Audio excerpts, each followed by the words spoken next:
තැපැල්ලා විදුලි සංදේශ නිලධාරීන්ගේ සංගමය සහ ඒකාබද්ධ තැපැල් වෘත්තීය සමිති පෙරමුණ මගින් තැපැල්ලේ දිගු කාලීනව පවතින නොවිසඳුණු ගැටලු විසඳා ගැනීම සඳහා එළඹෙන 17 වෙනිදා සහ 18 වෙනිදා අපි දෙදින සංකේත වැඩවර්ජනයක් ආරම්භ කිරීමට නියමිතව තියෙනවා.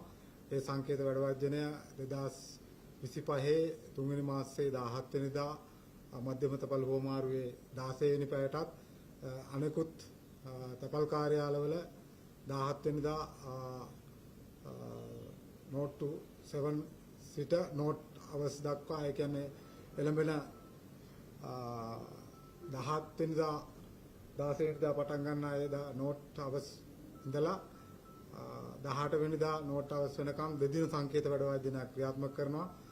එහිදී තැපැල් සේවකයන්ගේ නොවිසඳුණු ගැටලු අතර තියෙන සේවක බඳවා ගැනීම, පත් කිරීම, උසස් කිරීම සහ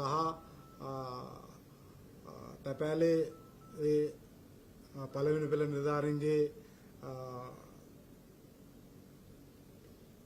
වටුපර්ධක ගැටලුව, ඒ වගේම තැපැල් සේවකයන් විදියට මූණ පාන යටිතල පහසුකම් ලබා නොදීම, ඒ වගේම තැපැල් ප්‍රවාහනය, ඒ වගේම තැපැල් දෙපාර්තමේන්තුවේ පවතින සම්පත්වල හිඟතාවය නිසා ඒ තැපැල් සේවකයන් විදියට අපි අත්විඳින ඒ දුෂ්කරතාවයන් වලදී පවතින ගැටලු විසඳා ගැනීම සඳහා තමා මේ වෘත්තීය සමිති ක්‍රියාමාර්ගය අපි දෙදින ක්‍රියාත්මක කරන්නේ. එසේම මෙහිදී පවසන්න වෙනවා මේ තාක් දුරට තැපැල් පරිපාලනය මෙම වෘත්තීය ක්‍රියාමාර්ගවලට එළඹීමට අපි තුඩු දීලා තියෙන ගැටලුවට විසඳුම් ලබා දීමට උත්සාහයක් නොගැනීම නිසා තමයි මේ තත්ත්වය දක්වා දිගින් දිගටම අපිට යොමු වීමට සිදු වී තිබෙන්නේ. ඒ වගේම තැපැල් අපතිතුමා සමගත් මේ සම්බන්ධයෙන් 2024 12 වෙනි මාසයේ 19 වෙනිදා සාකච්ඡාව පැවැත්වුණා. ඒ සාකච්ඡාවේදී මේවා නොවිසඳුණු ගැටලු ඉදිරිපත් කරා. නමුත් මේ දක්වා ඒ නොවිසඳුණු ගැටලු සම්බන්ධයෙන් නැවත සාකච්ඡාවක් හෝ කිසිදු විසඳුමක් ලබා දී නැහැ. එම නිසා අපි තීරණය කරා තැපැල් විදුලි සංදේශ නිලධාරීන්ගේ සංගමයේ විදියටත් ඒකාබද්ධ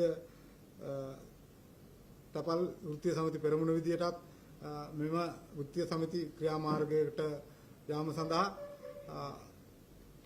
එහිදී කියන්න ඕන මේ දක්වා තැපැල්ලා විදුලි සංදේශ නිලධාරීන්ගේ සංගමයේ මම රජයේ අපහසුතාවයට පත් කිරීමට උත්සාහ දරන්නේ. අපේ ඒකාබද්ධ තැපැල් පෙරමුණත් සමග මේ සූදානම් වන්නේ අපේ තැපැල් සේවකයන්ගේ ගැටලු निराකරණය කර ගැනීමටයි.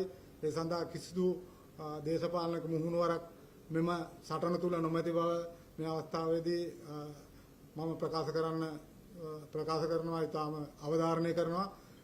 ඒ වගේම තැපැල් දෙපාර්තමේන්තුවේ තැපැල් නිලධාරීන්ගේ සහ තැපැල් සුළු සේවක ව්‍යවස්ථාව අතර පවතින ඒ ගැටලු නිරාකරණය කරමින් පවතින්නේ නැහැ. තැපැල් දෙපාර්තමේන්තුව මේ තාක් දුරට ගලා යමින් පවතින්නේ තැපැල් සේවා ව්‍යවස්ථාවත් එක්ක. නමුත් මේ දක්වා තැපැල් සේවා ව්‍යවස්ථාව අනුමත වෙලා නැහැ. ඒ නව සේවා ව්‍යවස්ථාව ඉතාමත් ඉක්මනින් කඩිනමින් සම්මත කර ගැනීමට කටයුතු කරන ලෙස තැපැල් පරිපාලනයට අපි බල කරනවා. ඒ වගේම තැපැල් පරිපාලනය මීට වඩා උනන්දුවෙන් අපේ ප්‍රශ්න දිහා බලලා මේ රජයේ අපහසුතාවයට පත් වෙන මෙවන් අවස්ථාවන් වළක්වාලීමට කටයුතු කරන ඇතයි අපි බලාපොරොත්තු වෙනවා.